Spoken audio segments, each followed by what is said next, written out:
All right. I want to welcome you today to today's panel discussion, which follows the University of Georgia showing of the movie, Picture a Scientist. The movie was shown in March as part of a celebration of Women's History Month at the University of Georgia. Picture a Scientist is an uprising production, and it's been shown at many institutions across the country. I'm Julie Luft, and I'm going to be your moderator for today's event. I'm a distinguished research professor and the Athletic Association Professor of Mathematics and Science Education in the Mary Frances Early College of Education. I'm also an adjunct professor in the Department of Biochemistry and Molecular Biology in the Franklin College of Arts and Sciences. This event and the original showing of Picture of Scientists are supported by the Office of the Provost, along with 21 other academic and non-academic units at the University of Georgia. And this includes the Augusta University UGA Medical Partnership. As many know, the movie Picture a Scientist is focused on female scientists who overcame harassment, discrimination, and subtle slights in order to bring attention to the challenging work environment they faced as women. With persistence, they were able to bring attention to the inequities they faced in their own academic work. After watching this movie, the viewer is always left with this one simple question: how can we make higher ed more equitable for women? Our panel discussion today is going to explore this question. Our panel consists of 3 academics who are dedicated to understanding gender equity and supporting women in higher education and medicine. We have today Dr. Tammy Allen, who is a distinguished research professor at the University of South Florida. She's an industrial organizational psychologist and former administrator. Her expertise is in the area of work, family issues, and gender equity. Dr. Allen is a former president of Division 14 of the American Psychological Association and the Society for Occupational Health Psychology. Recently, she was a co-author of the report Boundaryless Work: The Impact of COVID-19 on Work-Life Boundary Management, Integration, and Gender Divisions of Labor for Academic Women in STEM and Medicine. This report provided important information to the authors of the recently released National Academy Sciences Consensus Report, which addressed the impact of COVID-19 on women in academic sciences, engineering, and medicine. We also have Dr. Jenny Hart, who is the Dean of Graduate School and Vice Provost for Graduate Studies at the University of Missouri. She is also a professor of higher education in the Department of Educational Leadership and Policy Analysis. Dr. Hart's scholarship centers on 3 mutually reinforcing themes: faculty work, gender and feminisms, and campus climate. Specifically, she is interested in how organizational structures and academia mutually shape the experiences of those in higher education, particularly women and feminist faculty. Dr. Hart recently served on the National Academy of Sciences Consensus Panel that resulted in the publication, The Impact of COVID-19 on the Careers of Women in Academic Sciences, Engineering, and Medicine. We also have Dr. Teresa Rowe Kirchgraber, who is a medical doctor in the Augusta University UGA Medical Partnership. She is also a fellow of the American College of Physicians and a fellow of the American Medical Women's Association. She is board certified in internal and adolescent medicine. Over her career, she has been a faculty member of many medical schools, including Case Western Reserve University School of Medicine and Emory School of Medicine. As a champion for equity in the medical profession, she has recent publications that examine the consequences of bias in terms of patient satisfaction, and the impact of and the need to reframe academic productivity and promotion and tenure as a result of COVID-19. She was also the first Latina president of the American Medical Women's Association. Again, I want to thank you all for joining us to this forum to talk about this important issue of women in higher education. We feel like we have a rock star panel. So during this panel discussion, my plan is to provide some questions that pertain to women in higher education. These questions are going to be influenced by the movie Picture a Scientist, and also some of the questions have come from people who are viewing today. They were submitted online prior to this event. Some of the questions are going to focus on the individual level. That means, what does it mean for the woman who's involved in these situations? Some will be focused on the institutional level. Where does the inequity occur and what are the consequences of it, for example? And then hopefully we can spend a significant amount of time talking about the vision of what the future and how institutions should respond to the challenging work environments that are often faced by women. So before I begin with some of the questions, I'd actually really like to have you share for a bit how you came to focus on issues pertaining to women in higher education. And so let's start with Dr. Allen. Hi, everyone. As an organizational psychologist, I've been interested in employee career development issues for many years and have had a long-standing program of research on mentoring relationships and how they can serve an important role in the career of women, and also work family issues. About a decade ago, I was invited to sit on a committee, a mentoring committee associated with a paid grant that my university had. And that's really where my interest in looking at career issues amongst faculty, specifically STEM women faculty, started. And from there, I submitted, thinking as an organizational psychologist, started thinking about the university and how universities are designed, thinking about top-down and bottom-up processes that impact our careers. And I submitted a grant to the Science of Organizations program at NSF to look at those issues, and fortunately was funded.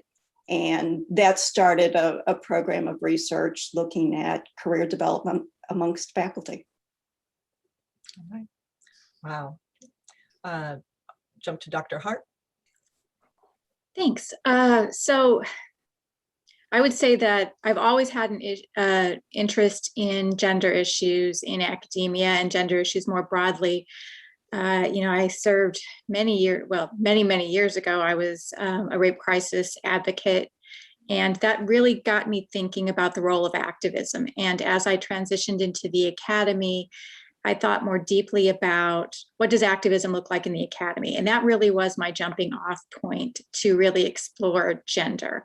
I was involved with a faculty women's group at my PhD alma mater, the University of Arizona, the Association for Women Faculty. And that particular organization really was the foundation of my dissertation research and really everything that has come after in terms of my research agenda. Coupled with doing that work, I was also doing a study on campus about the campus climate, not only for academics in general, but also a separate study that focused specifically on the School of Medicine at the University of Arizona. And, little did I know that that was really going to be the foundation for what would become my career.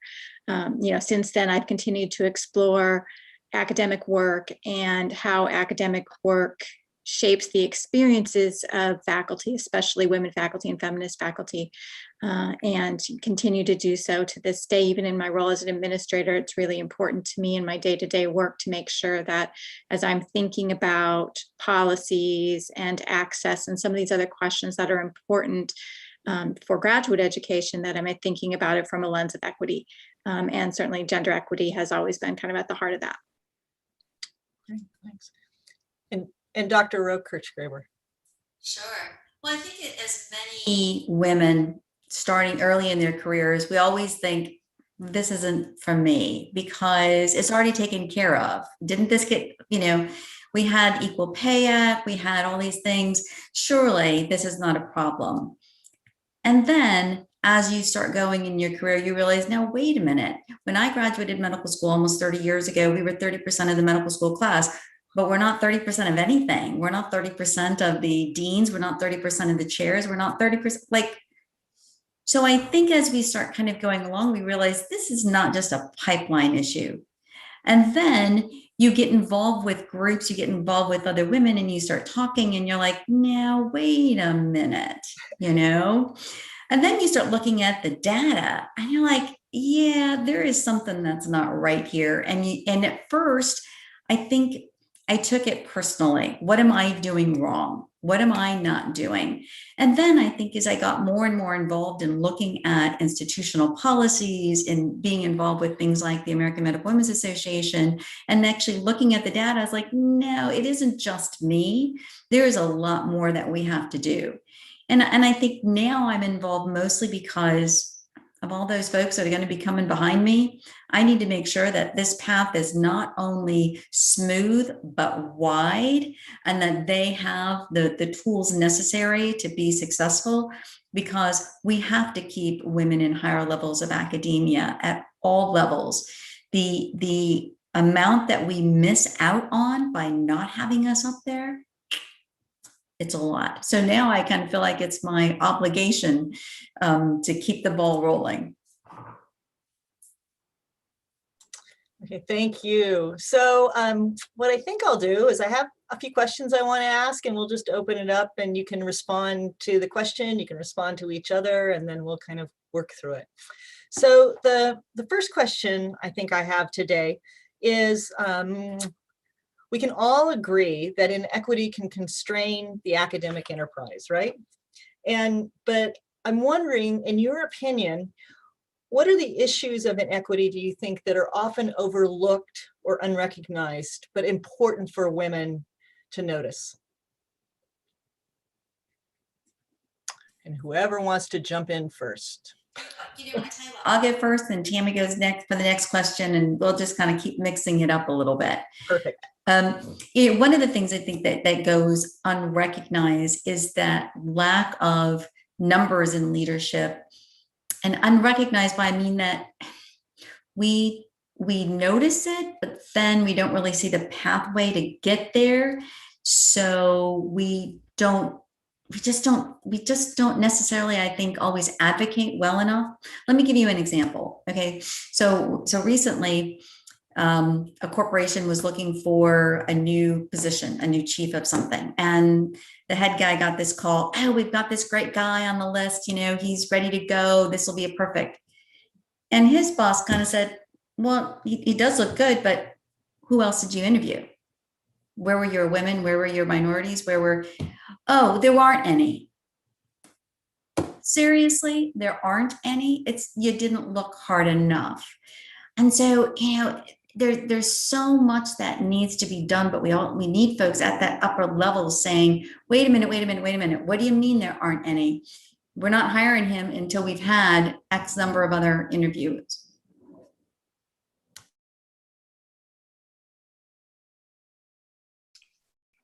I can jump in next. And I appreciate what you're saying about the higher levels. What I think about a lot are women at the associate professor level. And I think they get really squeezed. Some of the data that we've collected show that they work at the assistant professor level. You see men and women working roughly the same number of hours. When you get to the associate level, that's where you really start seeing a difference between time allocation between men and women. Universities seem to put in considerable effort toward hiring programs. We probably all have been trained on hiring, not so much about how we really help women at each stage of the academic journey.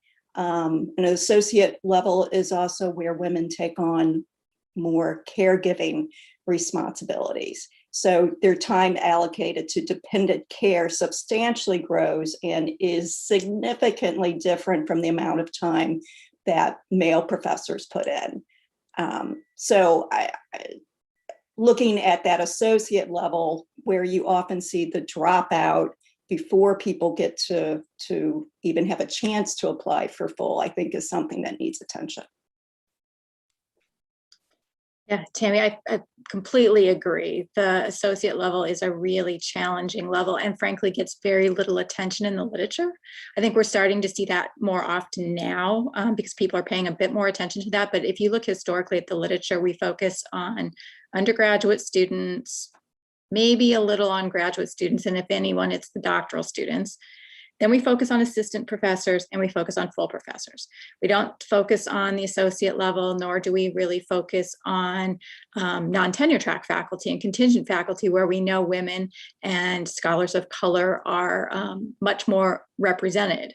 And so I think that becomes an important issue for us to think about as well. One of the things that struck me about this question, well, my initial response was, well, Nancy Hopkins pointed to space. We need to measure our offices. I mean, that was really a powerful moment in terms of this whole line of inquiry. I think scholars who have come after Nancy have really kind of said, okay, that was really important. And frankly, that gets embedded in NSF advanced programs consistently. That's one of the things that they ask researchers to look at specifically. Some of the other things that I think often go unrecognized are, and this is somewhat related, I think, a little bit to what Tammy was saying too, is the invisible and emotional labor, not only what's happening in the home, but what's happening on campus. So the informal mentoring that underrepresented faculty, that women are doing, the work on less prestigious committees, and frankly, on the prestigious committees, who's really doing the work. And so all of that takes time, and all of that factors into a larger discourse around what we privilege as far as what advancement looks like in academia, right? Like it's grants, it's how many papers we write. It's not some of these other success metrics that are incredibly important as well. Thinking about, for example, student evaluations of teaching. Well, we also know that there is gender bias embedded in student evaluation of teaching. So if that's an important metric for your institution in terms of advancement, if we're not paying any attention to the implicit bias that is part of student evaluation of teaching, then again, we're missing a whole nother aspect of what it means, a whole other aspect of structural barriers that are really shaping the experience of women in academia and their advancement.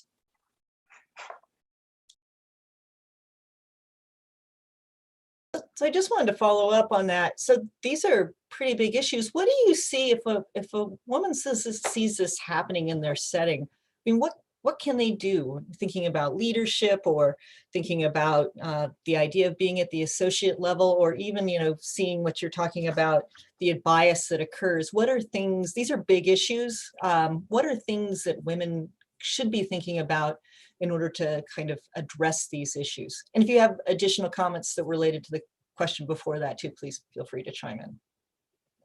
Julie, this is one of the questions I really struggle with, because I do not want to blame the women, and I don't want to put the emphasis on fixing the women, because these are structural issues that need to be addressed by the institutional leadership, and by faculty who are on promotion and tenure committees. And, so this isn't the woman's responsibility to fix. At the same time, when you're experiencing these kinds of aggressions and microaggressions, they need to be called out. They need to be brought to folks' attention so that they can be addressed. And, I think sometimes women are forced to be very strategic in how they do this, how they address this. So for example, I think about my own experience, and I happened to be very fortunate in my department when I was an assistant professor to have a colleague who identified as a man and was a full professor who really had my back.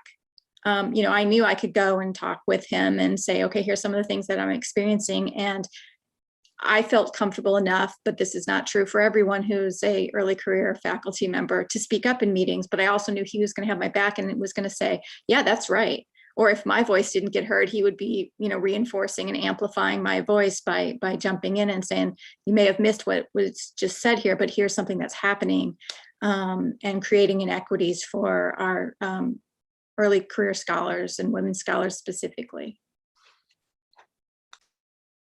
Yeah, and I'd say too, we have to document things. Like when she went up there, when Nancy went up there with those numbers, here's the space, here's the numbers, because most people, they don't think it's happening there. It's not, nothing is purposeful. Let me give you just a small example. So there's an article, a little magazine that comes out every fall, Indianapolis Top Doctors, right? So for 17 years, this magazine was going on. Every fall it'd come out, a nice guy on the cover.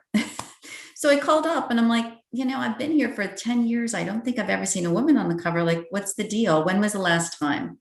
In 17 years, they had never once put a woman physician on the cover, and they didn't even realize it, And so when you're looking at who's the doctor, well, who comes up? And in all of those 17 years, they had only 2 people that were not white. So it's finding that, documenting it, bringing it up so that they can go, really, there's been a big push recently to change what we see on the walls of the Hall of Medicine, because for eons, it's been the same type person on the walls. So we did a study when I was in Indiana, and we actually looked and walked around. What did we find? The medical school had been in place for over 150 years. Not one woman scientist or physician's portrait was on the wall. Not one. And not one person of color. And when we brought this up, they're like, really?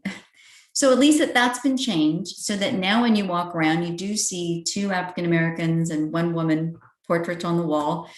Great for that. We still have a long ways to go. But it's always just fascinating how when you give people the data, it's like, really? Didn't know that. Oh, for the last 10 years, every single commencement speaker was a white guy, except for 1 woman who was also white.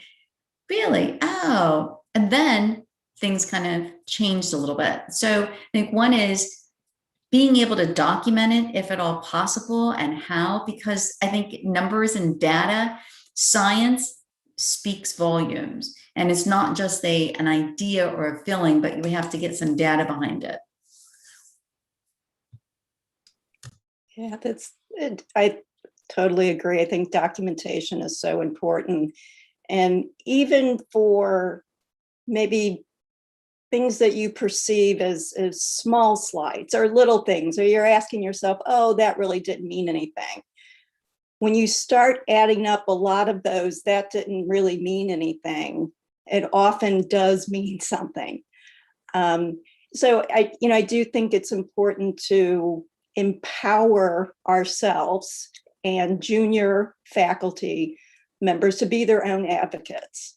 And I remember when I was an assistant professor, and I just kept getting put on these committees after committees. And I just thought well, they wouldn't ask me to do something that I shouldn't do, right? They wouldn't ask me to do something that wasn't good for me, that wasn't right for my career.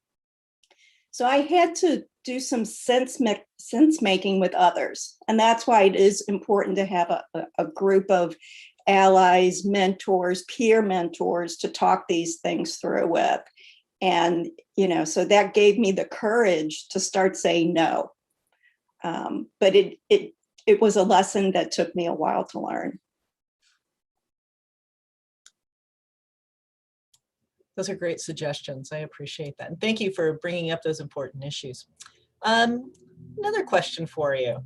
The National Academies of Science report describes sexual harassment as the tip of the iceberg. The vast majority of incidents that are experienced by women actually consist of, and you address some of these subtle slights or microaggressions. And these are often left off of email, when you're left off of email, or you're not invited to collaborate, or maybe you're passed over for promotion, like you've all alluded to. I'm kind of curious, these are a little different. How should women deal with these situations?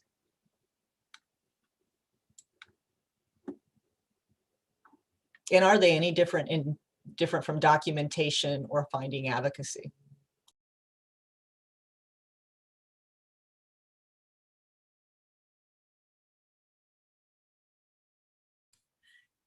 Well, what about, first, when you have that sixth sense that says something, did he just say that?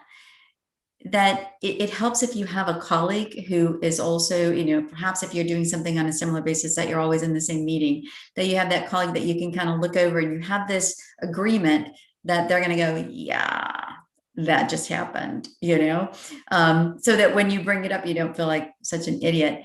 And then, also, I think it's helpful to, sometimes it's in the moment and you're like, wait a minute, that to be able to kind of talk it over with somebody and kind of go through it and process it and go, yeah, no, that did. And then go back to that person, if at all possible, and sit them down and go, I don't know if you knew that when you said this, that it came across in such a way. Because some people are just oblivious, and we're there to kind of help them do the right thing. But also, I want to know if I say something that is not correct, or made you feel uncomfortable, or you got the wrong impression. I need to know that so that I can do it better the next time.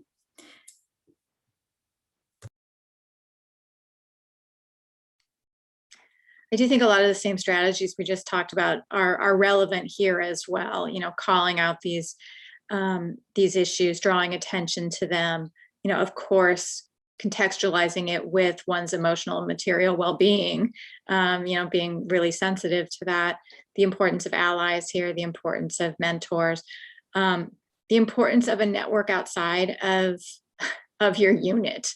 I think is also really important. That that you have a group of colleagues, a support network that you can kind of go to and say, okay, this is what I experienced. Can you confirm that I haven't lost my mind here, that this is really, what I experience is real. I think that becomes really important. Although I want to just mention that external networks are incredibly valuable. But one of the things I found in some of the research that I've done is that women tend to have external networks more often than they have internal networks. And that also is a barrier to advancement, because you don't get the unwritten rules about navigating promotion and tenure, about navigating, how do you get funding, who do you go to get the answers to the questions that you want to ask. And so I say you need the external network and you need the internal network to the extent that you can really find it and have access to it. Yeah, so something I think we can try and do at a department level is to also build in some infrastructure to give people who believe they are experiencing harassment a place to go and someone to talk to, someone perhaps who's been trained on how to address these issues but yet keep it confidential. I think we get into reporting issues there, but I believe there's some unique processes for someone who's designated, for example, as an ombudsperson. So to try and think proactively, how can we build some infrastructure to help individuals who feel like they are being subject to all forms of harassment?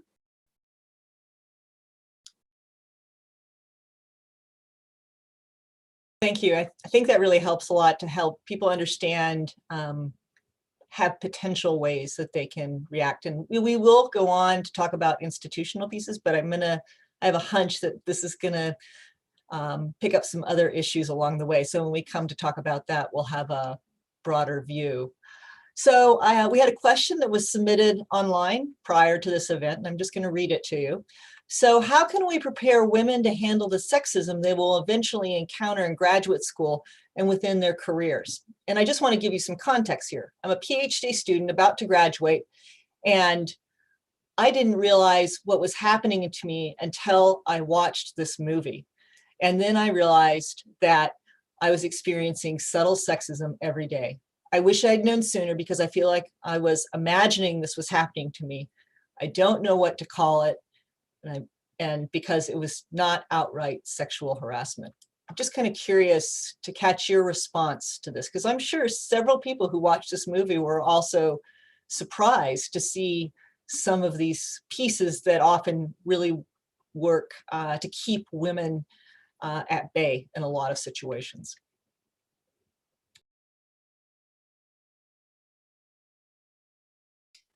Yeah, I think this does tie back to much of our previous conversation as well. And, I would also encourage women, graduate students, junior faculty to trust themselves. If something doesn't feel right, it's probably not right. And I know many of us are hesitant to attribute something to sexism. we try and rule out every other potential explanation for what we've encountered.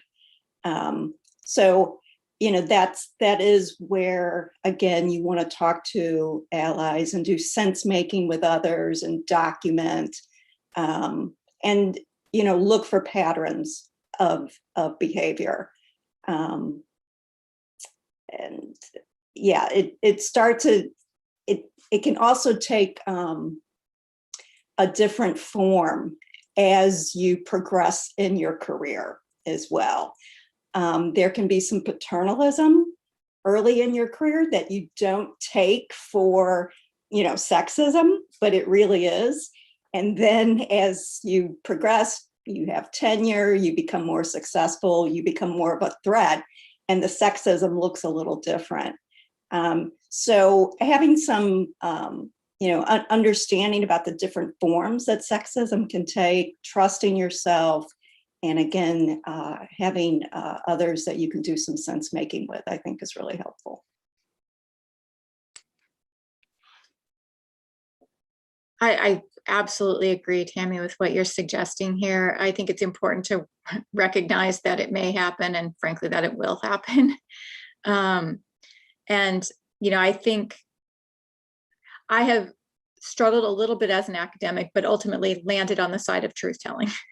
And, as I work with graduate students, I am really honest with them about what the literature says and what experiences women and folks who are underrepresented in the academy experience, that there is discrimination, that there is harassment, and simultaneously reinforcing what a great career it is to be an academic. Like, this is really, really an unimaginable opportunity as to be a scholar, and also to be prepared for some of the complexities that you might face as a result of some of the structures that are in place. That, the system was not built for women scholars. That, higher ed was built for white middle-class men who were religious. And so, women came into the academy as kind of like add women and stir, and everything will, work for them just as it has worked for this elite group of white men. And that's not necessarily the way it happens. And so I do think being transparent with others is important. And also to, put it in a context where you can also identify some of the amazing things about being a woman in academia, because there are really amazing things about that. But I also fear that you tell too much truth and, we push folks out into industry, into other places where they won't have the opportunity to take advantage of some of the great things that are part of academic life. Well, and definitely sharing the stories, sharing the experiences. I think about every time I come on to a new institution or a new hospital system or whatever, I always have to watch all these videos about, child abuse or how to recognize abuse or whatever. Well, let's get one going about how to recognize sexism in the workplace. We don't have any of those. That would be great. But definitely having an organization or groups that you can talk to and you can kind of share what this looks like. Let me give you an example. One of our third year medical students had a couple of comments that she thought were just unusual. So she put out this little post, and we ended up putting this into an article. And within a couple of hours, she got so many comments. Let me share one with you. 2 medical students on rotation, 1 woman, 1 man. Attending is a guy, and the attending asks a question, and the woman medical student answers it correctly. And he looks at her and says, "Oh, that was a good guess." And she says, to her credit, "No, that wasn't a guess. I knew that answer." He says back, "Well, that's surprising because you're blonde." This is just within the last year. But these are the kinds of things where collect them, talk about them, bring them up, because perhaps he was just thinking that he was being cute or funny or something. But, what was the message that she got? Well, you're blonde, so you shouldn't be smart, and you're just guessing. You must not really know the answers. I mean, those are the kinds of things that, it's not this big, huge, I hate you because you're a woman, but it's this little microaggression that just kind of keeps picking at you and pulling at you. So documenting, bringing them up, talking about them, and what my student did, she wrote it up so that we had 50 cases out there that people could read and learn from.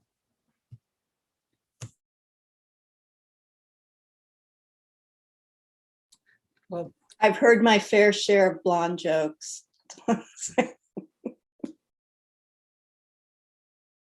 and it's surprising that it still continues today. That's what's amazing to me, even with all the media or attention that's brought to it. So I'm going to shift a little bit, and what I want to start doing is thinking more about women within an institution. So you've brought up a lot of pieces to understand, to thinking about the top of the iceberg and underneath the iceberg and what women should think about. But now I want to shift a little bit and move to the institutions. And I want to start by maybe let's think about now. So I'm curious, in your mind, and all of you have experience with this. I've read multiple things that you've written that deal with this issue around the COVID environment. So how has the COVID environment actually contributed to the inequity that many of us are experiencing in higher ed right now? And maybe you have some thoughts about things that women should be thinking about in moving forward as universities start to open up. I can jump in here. Well, first and foremost, what COVID has done is exacerbated existing inequities. So, a lot of the things that we've already been speaking about aren't things that are new to COVID. These are the things that have been happening historically. And I think COVID has served to amplify a lot of those situations. But we know that there's evidence that there's reduced productivity for many women, that, there's added stress, that there's increased workloads. Ultimately, what I don't think we're paying attention to, and I think is really important, is what the long-term consequences are of this. So, when we go back to normal, whatever that might be, there's going to be a transition there. And there are consequences that are 5, 6, 7, 8 years out that we're not even thinking about. And it's going to be very easy to switch back to, well, this is what we were doing before, so we'll just put all that in place and it will all work fine. And I don't think that is going to be the reality. I think there's a lot of folks who have done some good work on thinking through what are some of the ways to mitigate some of that, the advocacy around COVID impact statements. There's some really good work out of the University of Massachusetts that has talked about putting together these sorts of impact statements. So I think those are good. Those don't solve the problem, but there are the kinds of things that I think, as a community of scholars, need to start to think about, because once we're all vaccinated and we're all back on campus, it's not going to be business as usual. We've had a pretty significant structural break in our lives as academics. And absolutely, I think the promotion and tenure committees also have to relook and redefine what is scholarly activity. And because the usual typical things that were done before are not being done now. I mean, we know that we have researchers that were pulled out of their research to go back and do more clinical things, or, vice versa. And it didn't matter whether you had children at home or not. I mean, a lot of our clinical folk, or a lot of our researchers were, they didn't necessarily have kids at home, but they got pulled to cover other areas for folks who couldn't do the demands that they normally had. So I think we really have to kind of relook at what is required for promotion and tenure, what really counts as a scholarly activity. If you were able to go out and work with communities and vaccinate and give talks to help increase the vaccination rates in your town or wherever you are, I mean, those kinds of things should have some validity when it comes back to promotion and tenure. You're changing the world, you're making an impact, but that wouldn't technically be counted in the past. So perhaps really pushing our institutions to redesign and relook at their promotion and tenure policies. Yeah, these are all great points. And, what COVID has done is really laid bare that we have a dependent care crisis in this country. And we can't count on our universities to fix that. We need more national policy to address this. So, dependent care continues to not be valued in society. And it's not just care for children, it's care for elders as well. And again, women pick up the largest share of care for elders as well as children. Many are caring for both children and elders. So, affordable pre-K, reasonable parental leave policies at the national level, and as well as universities figuring out how to make care work for faculty is important. I just have to, even before then, what about maternity leave? Only 12% of women in this country have paid maternity leave. In IU, we just started paid maternity leave in 2017.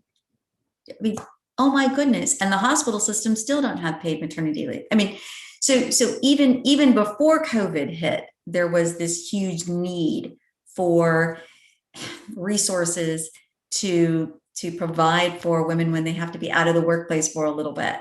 But, let's go back to the bare basics even, paid maternity leave, paid coverage for time off, for sick care, et cetera. I mean, the one way that we were able to bring it up and discuss it with some of our faculty was to not discuss it as maternity leave, but to discuss it as injury/sick time. And we had to put it out there as, if you were skiing and broke your pelvis and wouldn't be able to perform surgery, then you'd be able to benefit from this as well. And that seemed to get a little bit more buy-in than labeling it maternity leave. I think that's really strategic. And I think it's really problematic, right? Because we're now pathologizing pregnancy. And so I think there's real danger in that. And I think that, frankly, has been the way that we have created these policies over time. We have relied on that, but sometimes it's the only thing that people hear. So I totally get why it happens, but it also, I think, is a slippery slope if we're starting to, equate, breaking a leg on a ski slope to having a baby. And I know, Teresa, that was not your intent, but I do want to raise that because I do think that's an issue that, just speaks to this larger conversation around gender equity in the academy. In the data that we collected for the National Academies study, a theme that emerged was one of concealing versus revealing.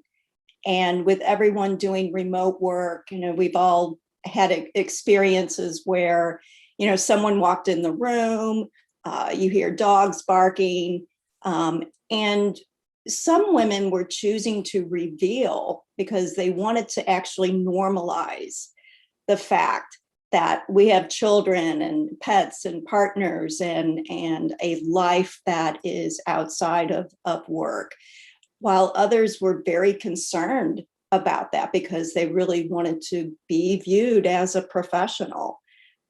So that's the type of tension that I think we all have grappled with in one point or another. And so the extent that we can normalize this and bake it into reward systems as well, I think is a way to help address some of these issues. That's great. So, it's interesting. I think women often, and you pointed out to this earlier in your previous comments, that women should find allies or people that they can talk to. But what if they're like the only person, and there's really nobody else to reach out? I'm kind of thinking, what does somebody do at a university? So, and kind of Tammy, as our organizational psychologist, you're probably a good place to start with this.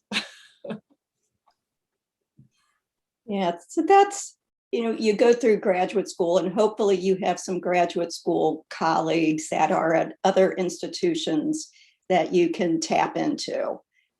Professional societies, many professional societies offer some form of mentoring support, or can connect you with people outside of your institution. So I think professional societies actually can play a pretty important role in this. So those are a couple of ways to find allies and mentors outside of your own unit. And I think you're never alone. We are never alone. There are always folks that we can find that have similar ideas or backgrounds as us. And so even if you're the only one in your division, there's others within your department, there's others within other colleges within your university. I mean, there's so many different ways of kind of looking, but also let's not what am I trying to say? I'm trying to say, let's keep our allies open, in the sense that they don't all have to be other women. They don't all have to be people that look like me. They can be a variety of sorts. And, finding those out by networking, by talking, or even just by cold calling. I had somebody, she was looking to join our university, and she had some questions, and she called me up and she said, "You don't know me, but I'm stalking you. I stalked you online, and I found a way to reach you because I have a couple of questions that I just don't think anybody else could answer." And I was like, sure. But it was really interesting that it was just a cold call, but it really helped to kind of answer some of those concerns that she had. So, I mean, one, don't hesitate. I mean, all we can tell you is no, we don't feel like talking to you today. But you never know where that inroad is going to come from. Thinking back to the question from the PhD student who's about to graduate, and one of the things that I encourage PhD students, especially if they're in a field where they are one of fewer or onlys, is when they're going on a search, when they're participating in the search process, to ask the person who's coordinating the search, is it possible to meet with other women in other departments, for example, just as part of the interview process, just so that I can see if I'm going to be a good fit here, right? Like, it's not this group has to evaluate me necessarily, but it's really important to me in terms of understanding what the climate is going to be that I'm moving into, and eventually, establishing some initial relationships that can become your support network, I think can also be really important. So, take advantage of those opportunities. And if they tell you no, that also sends you a message about the kind of institution it is, and whether or not it is going to be a good fit for you. If they're not going to give you, the leeway to do that. And I think, now we've become so incredibly virtual in light of COVID. It's also really easy to pull together those kinds of things, even if it's not on a campus visit, if we're going to start to have visits again.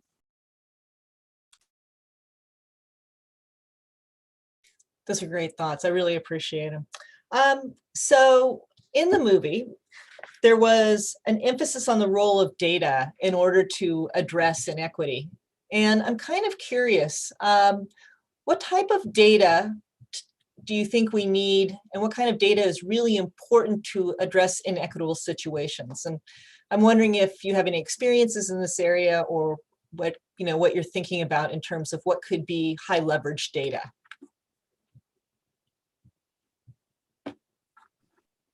Some data that we could start looking at more closely involves teaching assignments. So, most universities, we have a 2-2, a 2-1, a 2-3, and that's the metric. But when you start looking at the actual courses, there's huge variation in the number of students, whether or not you have a teaching assistant, when those courses are scheduled. So looking at that data in a more fine-grained way, I think, is one place. When you start doing it, you start seeing some inequities. And I don't think that data collection has to be so big and overwhelming that it intimidates you. I mean, it can be something relatively simple just to bring it up, like some of the things I was talking about recently. One of the things that comes up a lot with practicing physicians is, we're all equal, we don't get anything extra. And then you go into the office and you realize, well, no, that guy, he gets an MA every single time he goes to see a patient. I don't. Well, wait a minute, that's extra cost and he's getting through faster. But because they automatically get one and I don't, that slows us down, but we're not thinking about that. Or the fact that, they have a scribe. So you have somebody writing your notes for you while you're in the office seeing a patient, but I don't, well, how come that? And we're held to the same criteria and our overhead costs are the same. So sometimes just you take a look around, you go, this doesn't quite make sense. And then you do just something really small. Just do the 5 people that are in your department, or the few colleagues that you work with, or like Nancy did. She went and she just got her measuring tape out and measured a few things. It doesn't always have to be a great big project to get some degree of data that you can bring back. And if you do undertake a great big project, there are good models out there. I think back to NSF Advanced, to the NSF Advanced program, and they have a toolkit and they outline these are the data points that you should be collecting data for. They recommend we're doing salary studies. Those things should be done institutionally and regularly and interpreted appropriately. Because it can look on the surface like, well, this person has 3 more publications, so therefore they should be making a lot more money. That may not be the whole picture. I think some of the data that Tammy was talking about, for example, plays into that conversation, as does leadership. So if we have a vacuum of women in leadership roles where the salaries are higher, we're going to see that play out in salaries, especially if a leader steps back into the faculty and doesn't lose their salary. So, there's a lot to look at in those data, and you need somebody, you need folks who are thinking really deeply about what those data actually mean. I also strongly advocate for qualitative data. I think that the numbers are important, and qualitative data are not anecdotes. They are data, and they are telling really important stories of the hows and the whys that we can't capture with how big somebody's office is. And I also want to stress how important longitudinal data is.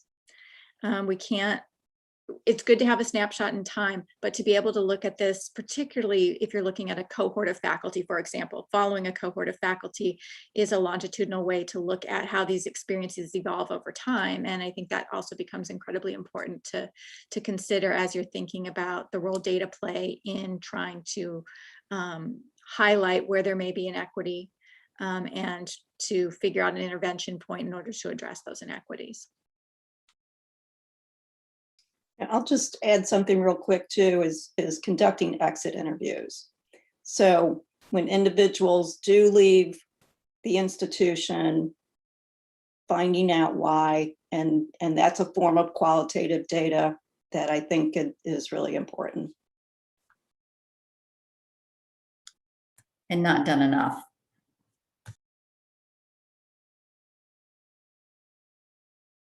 So I'm kind of curious. I wonder, those are great suggestions. Are these things that women should they come from women, or should they be institutionalized? Are there things that women can do specifically to advocate? Again, I appreciate your point earlier, we don't want to put all the onus there, but maybe there are simple things or things that women can do in these settings, like forming groups or whatever, or task force. I don't know. Are there roles for women to ensure that there are ways to ensure that they have a fair playing field, which results in, of course, salary and promotion and, opportunities? I would say yes. I think Julie and I know each other from the Association for Women Faculty at the University of Arizona.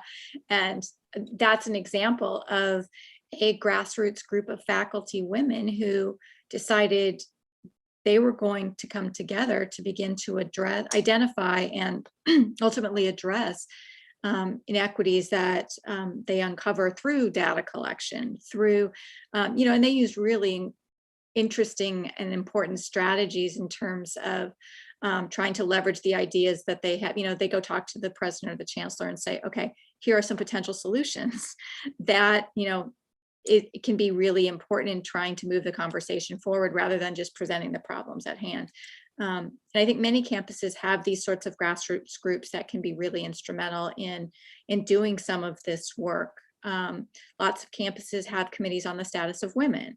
So that's another resource on campus that might be doing some of that work.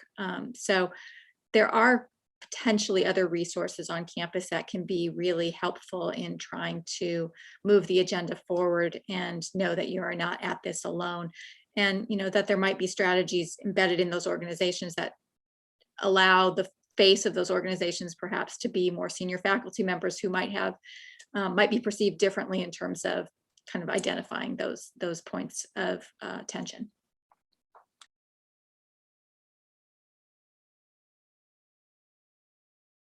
Well, in terms of kind of empowering women to also take the first step and look and ask, we started a program called Negotiating the Divide, specifically because we recognize that there's a significant gender difference in terms of salary for faculty. And so by bringing it up and talking about it, by putting together defined programs so that at least women knew what to ask for.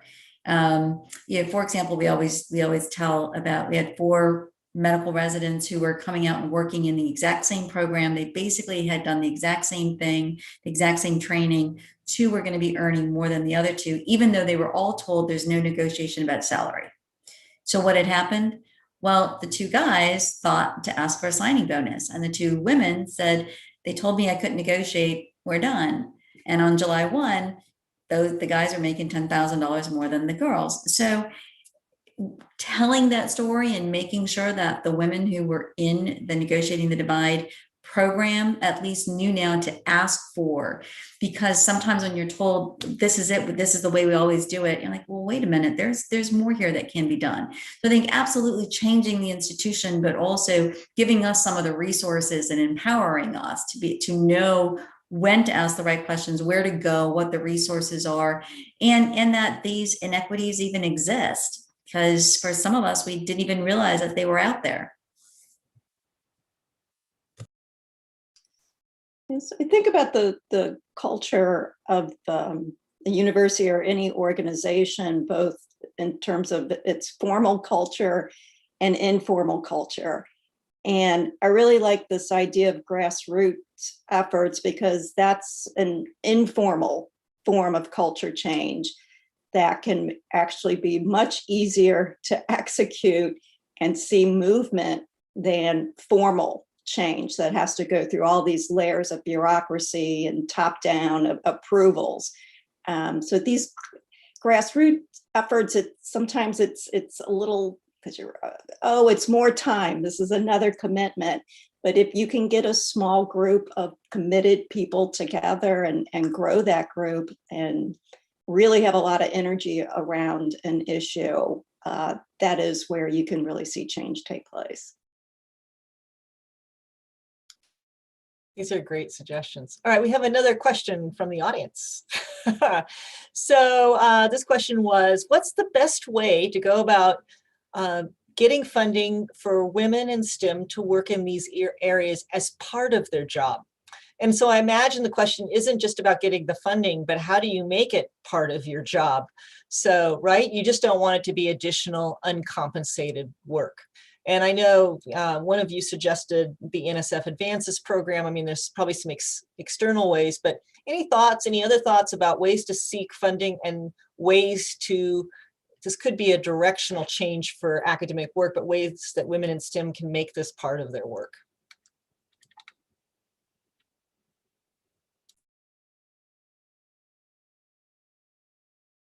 And whoever wants to start. I can jump in, and I want to speak specifically to some of the work that's happening in the University of California system. So they have made diversity work explicit and an important part of promotion and tenure. So I can see you can absolutely make the argument that if you are a bench scientist who starts to engage in work around gender equity in STEM, that is part of your work. And that's something that's valued, and that's something that is transparent and explicit in the tenure and promotion regulations of the institution. So I think that's one example of where that might happen. And certainly we did talk about NSF Advance. NIH also has funding for exploring biomedical gender inequity in biomedical sciences. And so there's definitely some funding out there. And, you know, it's also a great way to start to collaborate with some social scientists too. But it is important that that work gets recognized and it doesn't become a hidden workload and emotional labor that's on top of everything else when your research trajectory may change a little or expand. Well, and I'm thinking also about, okay, there's a couple small things. So one is like the AMA Women's Physician section has a GM Boville fund that is specifically funded to for women's health research. So a women researcher who's looking specifically at a women issue. That's one thing, and it's relatively small, but it's great, and it's a good way to kind of get started on some things. But the other is to consider asking our own institutions for a defined little bolus to get started with. It doesn't take much. I mean, just think about it. It's not that I need to do this whole new study, but if I can take 5,000, say, and be able to use a statistician to look at this study that's already ongoing and to pull out that data that specifically affects women or underrepresented minorities, because sometimes it's not embedded into the work that the PI is doing. But if I can just take this small amount and kind of look at a variety of different programs and see how much information I can kind of pull out, I mean, that can get the ball rolling. The other is, okay, and this is going to be a little bit funky, but man, if you have some folks that are well heeled, what we could really use are some more endowed chairs, because when you have an endowed chair, so say an endowed chair for women's health research, oh my gosh, that then gives you so much latitude that you just don't have when you're having to go and beg for money elsewhere. An endowed chair gives that institution a ability to be able to be a lot more broad in terms of their scope of work. And so I know it's not for everybody, but man, if you have some folks willing to donate a couple million, I mean, that just, it allows so much ability that I had never thought about that as being a major resource, but definitely is.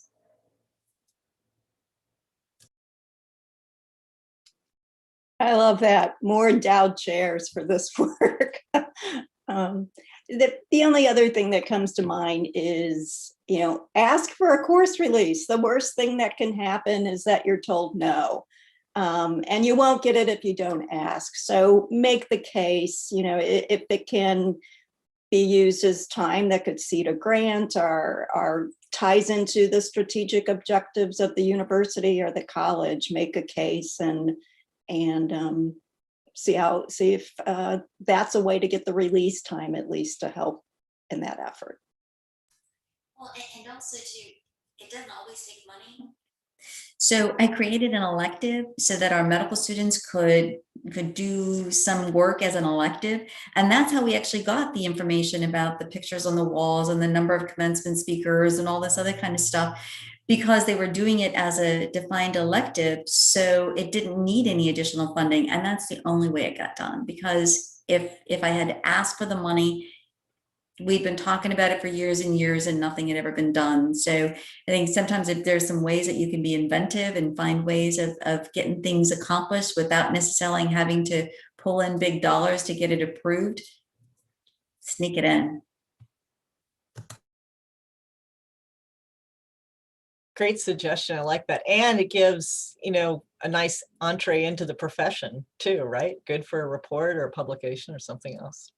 So we're about ready to switch to our kind of last topic, like, so what's the future look like? But before we start talking about that, I'm going to have you just think briefly, what's the cost of not addressing the issue of inequity in higher ed and in the medical profession? What is the cost for you? Yeah, it's huge. So big. No, I mean, I just think about, you know, the fact that when Okay, let me just be direct. When men ran the show, most of the things, most of the studies, most of the drugs, most of everything was about men. So a medication would come out having been tested in mice that we don't know what their gender was, having been tested in clinical trials on mostly men, and it would come out into the world where 50% of the people that were using it were women. And then there would be a bad outcome, and all of a sudden that drug gets pulled from the market. So just think, not only all the time and effort that went into developing that pharmaceutical agent, but the fact that now we can't use it anymore, when maybe had we done some of that work early on, we would have found it could have been useful, but just in a slightly different way. So we lose whole classes of medications, we lose procedures, but even more so, we don't get into the understanding of the disease processes. I mean, what makes one disease process worse in women versus men? Then let's get, drill it down so that we can understand it better. So, I mean, there's no question that as we diversify the workforce in academia, we bring in new thoughts and directions so that when things kind of come up, we can follow them along. I mean, oh my goodness, I think about the brains that have been lost over the years and the centuries by not having a diversified workforce, just because of that difference of the thought processes when you're looking at problems and you're looking at situations.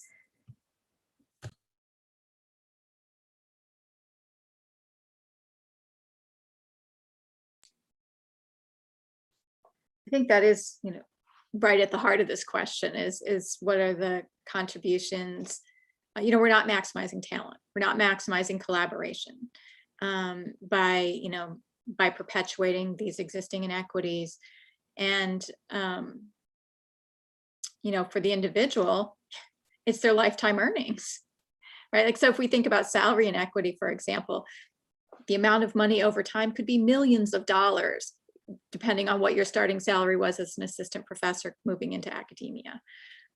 So there's lots of consequences on the individual level, but I think on a societal level, it's really important that we're addressing these inequities so that we have the best science we can have.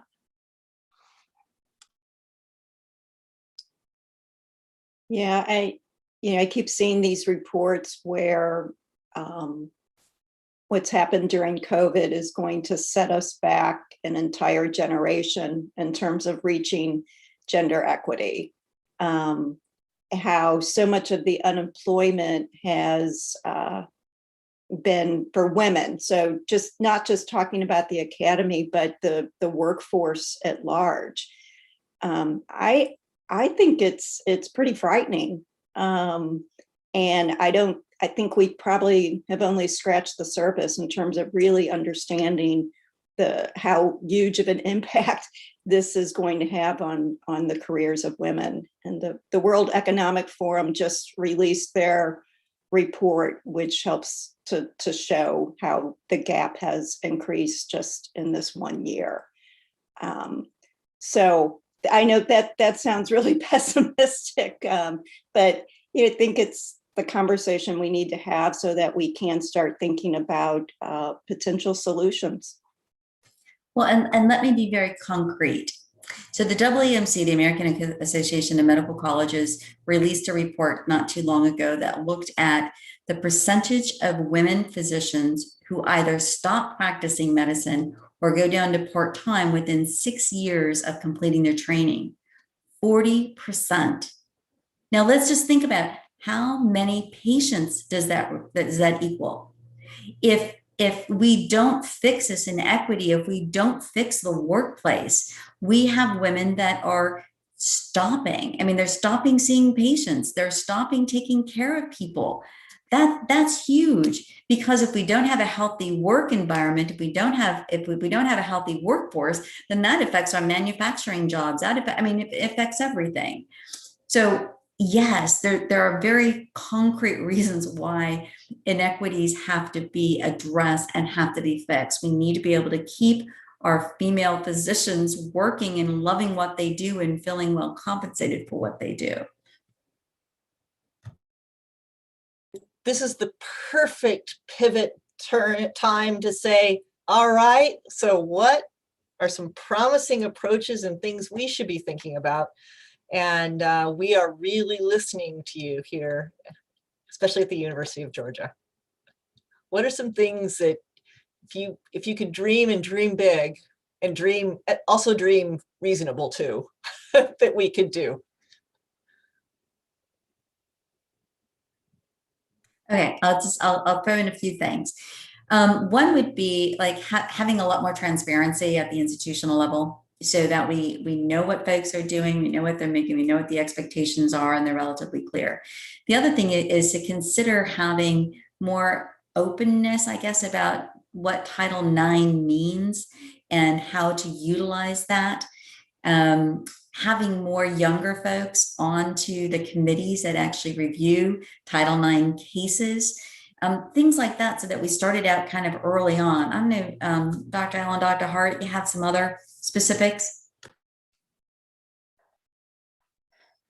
I think we should really consider very seriously a part-time tenure track and what that may mean for folks like the 40% that you were mentioning, Teresa. Like, those folks could be still on the tenure track and, could be contributing in very meaningful ways. And I hate the fact that that creates prestige and legitimacy in the academy, but it does. I would say focus on cluster hiring, making sure that when we're doing hiring, we're thinking about bringing in clusters of scholars so that people aren't the only, so that they have kind of a cohort of folks who they can develop relationships with and support network early on. I think we have to not focus on fixing the women and focus on making sure that chairs, search committees, administrators, promotion and tenure policies, all of those things are aware of and conscious about implicit bias and about gender inequity and the intersections of inequities that happen for all of our scholars who may be facing multiple marginalities. There was another really interesting thing that came up, was getting rid of the confidentiality agreements in settlements having to do with sexual harassment or gender harassment. And I hadn't really thought about that, but that would be awesome. I mean, I really want to know if somebody got kicked out for something, or if an organization got sued, why is there, we can't learn anything about that? It's all hush hush. We could have expanded childcare services on campus. Every university, or every person I've talked to about their campus, if they do have childcare services on campus, it's hard to get into, it's overcrowded. The hours don't really fit the hours that academics need. So really putting some effort and resources into making childcare readily available, I think would be helpful. Something else that I think touches on some of the issues discussed is leadership development and training. From my understanding, implicit bias training is not very effective. I don't know what the best training is, but having some sort of training to better people in promotion and tenured committees and administrators just better understand the issues and try and root out the bias that we all know is there. And so that's actually, I think, an important area for research, is the development of that type of training, and then making sure that it's put into place within universities. And I think too, demand representation. So there was a committee that got formed to look at physician engagement, yada, yada, yada. Everybody on the committee was a white guy except for one woman, and she was white. And we're like, we're 39% of the practicing physicians in the state. We should have a little bit more representation than one. And we know we have a lot of people of color out there, and we don't have any representation. So we demanded representation, which was great.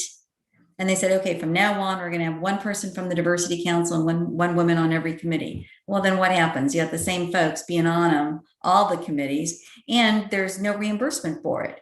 So then our next step was, well, if you're going to have us on these committees, we have to have some kind of compensation for it, whether it be an educational RVU or a dollar amount or something, because there's too few of us to go around. So make it meaningful, make it impactful. But first, at least we recognize that there was some deficiencies on all of these. I would also throw out, just kind of as a last point, accountability, that we're holding folks who are bad actors accountable for their bad behaviors, because I think often that doesn't happen, and that just, obviously reproduces what we have. So Dr. Allen, I want to follow up with you. I really like this idea of the implicit bias training. I mean, I think that's important, but what comes back to me is thinking about, well, what does that matter for my yearly report? And what does that matter for promotion and tenure or my salary, right? I could have this training, so what, I just check it off a box, but I could, how does it really help me advance? Is there a place for that? I mean, I agree with you, but I want to see, like, how does it fit? Maybe does it or does it not fit in this bigger structure? So I think that's where Dr. Hart said in terms of accountability comes into play, because you're exactly right. And I've been guilty of this sort of thing too. I'll just go through the training just to check off the box and try to get through it as fast as I can. So the accountability really is where the action is at. And I think of the issue of salary and how do we get a salary increase typically within the university? Well, we have to go out on the market and we have to get a counter offer. Why is that? If the salaries aren't equitable, then you shouldn't have to go and get an offer to see a change. And then when you do come back with an offer and there's hesitancy to match the salary, because then your salary might be higher than a man's. And we don't want that. Although no one never questions when the salary of women is lower than men. So I think the way we operate in terms of salary equity is absolutely bonkers. And that, those decisions are made on an ad hoc, idiosyncratic basis. So that's a place where we could capture the bias and try and rectify it. I'm so glad you brought that up, because I think women in particular are paying a loyalty tax.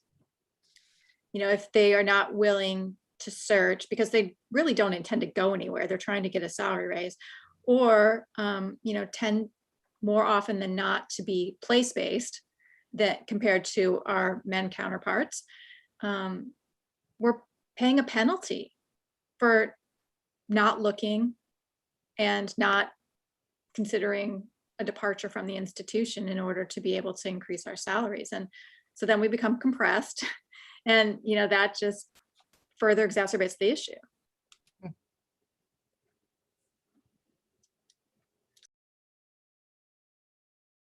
So I'm going to push you a little bit more.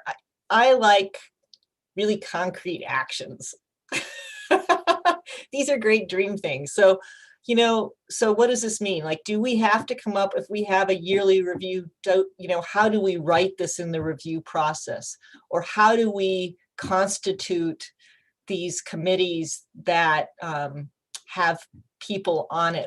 Should people be required to do committee work? Because some people say, I don't want to do committee work, I've done my allotment. And then there's always the people who say, I'll help you out, often women.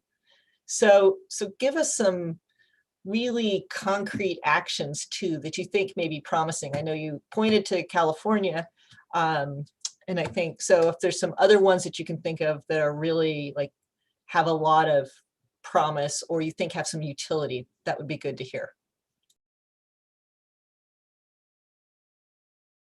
So Julie, are you talking about concrete actions that we need to implement in our institutions, or concrete actions that we as individuals need to kind of take for our own self-edification?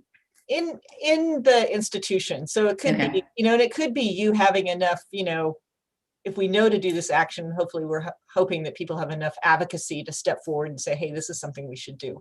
And we should have allies who join us in making this. That message came out really clear from you. But what are some concrete, should we be blinding yearly performance evaluations? I don't know how to do that. How do we make this a fair process? And there's all these other gatekeepers, right? So there's journal reviewers, there's grant reviewers, and we know grants aren't blind, so there's all of these other things that are at play, which I think makes answering the question really difficult, but an important one to ask in terms of, are there really good strategies? I pointed earlier to some of the work that UMass Amherst has done around COVID impact statements. That would be another area that I would point to. Because I think that while it's focused on COVID impact, there are a whole lot of other things around equity that could be that could transform into a best practice. So maybe we start with this COVID idea, but what does that mean for tenure clock stoppages, for example? So, that's another factor. This idea of tenure clock stoppages. We need to be transparent. Here's the best practice.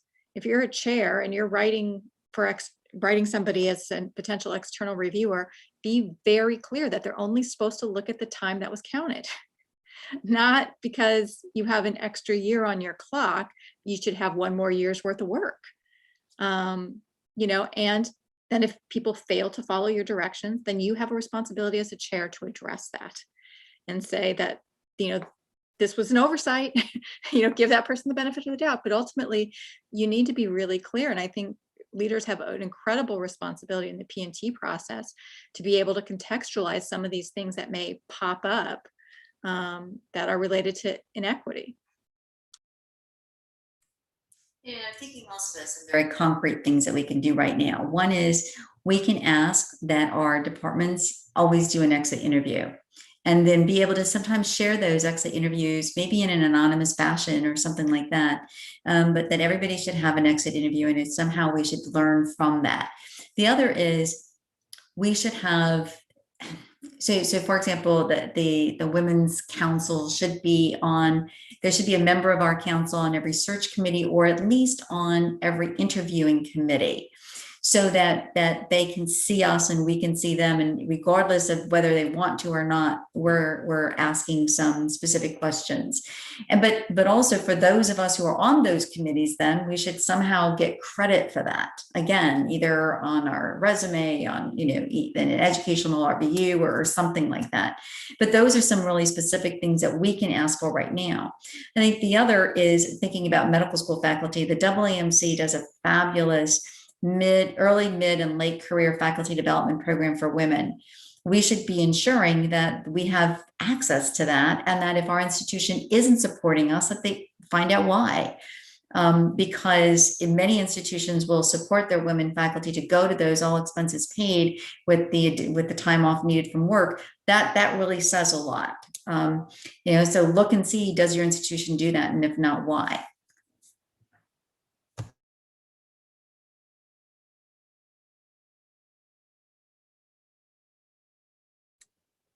Okay, those are great suggestions. So kind of for our last round, I'm kind of curious, it's been a really productive talk, and I'm hearing your ideas. I've really enjoyed it. I'm wondering, do you have hope? Do you have hope that we're going to be able to address equity in higher education? Why or why not? And jump in. All of you will, I'm sure, I want to hear from all of you. So I'll just start. I have hope because when I see women graduate students, junior faculty with so much energy, and I think more awareness of these issues than I certainly had when I was in their place, that gives me hope. And I think that some of discussions like this and more more reports about the experiences of the pioneering women in science and what they went through. So these things give me hope, but really looking at the women I see coming through now and their energy and passion. And I think again, I'm worried about the huge impact that COVID has had, but I think that we have a strong pipeline as well as of junior women coming up, and we just have to be there to support them.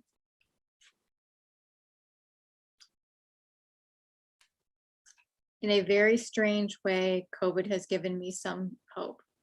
And that's because in a very short period of time, sometimes problematically, but in a very short period of time, our institutions have changed. They have made really fundamental changes because they had to because of COVID. So we operate in these organizations that are like, take the glacial pace to a whole nother level in terms of change. And we have now concrete evidence of institutions making policy decisions and other decisions that demonstrate that quick change is possible in ways that I don't think we've seen in a very, very long time. Now, again, I don't want to underestimate the impact of COVID that has been really damaging and problematic on so many levels. But I do think it is a healthy signal that institutions may actually rethink how long it takes to do something for a change. Well, and like your lunchbox back there, Dr. Hart, I have one just like it. Whenever I feel pessimistic, I go back and read a chapter. One of my colleagues, Eliza Chin, wrote a book on women physicians, and it goes back from the very beginning to more recently. And whenever I need like a little inspiration, I read a chapter and go, man, I thought I had it bad, but I didn't have it nearly as bad as those folks did. And that alone gives me hope.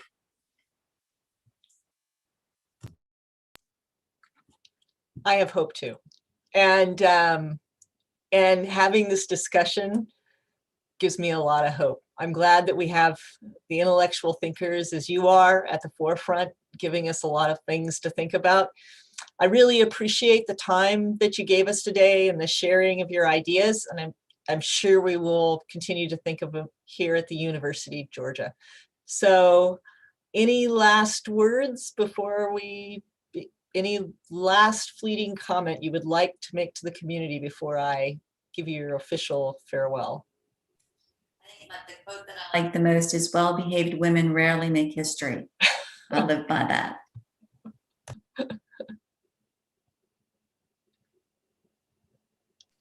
I just want to thank you all for the opportunity to be engaged in this discussion. It's so productive for me and generative for me to be in these kinds of conversations. And so I appreciate the opportunity to do so. Yeah, absolutely. I've learned a lot listening to everyone, so I appreciate it.